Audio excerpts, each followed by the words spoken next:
سلام، من پوری از رسانه اینترنتی مکانیک آپارات با همراه تیمم در خدمت شما هستیم. امروز می‌خوایم با استفاده از کنترل تلویزیون، لامپ و کولر، حتی لوازم الکترونیکی آنالوگ هستن رو با هم دیگه مدیریت کنیم، بتونیم خاموش روشنشون کنیم. خب با ما همراه باشید تا این کاردستی ساده و کاربردی رو با هم دیگه بسازیم.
اینجا باید یکی از اعداد روی کنترل رو فشار بدم.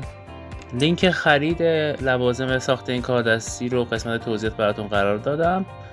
از دیجیکالا تهیه میتونید کنید. امیدوارم لذت برده باشید. تا دیدار آینده، خدا نگهدارتون.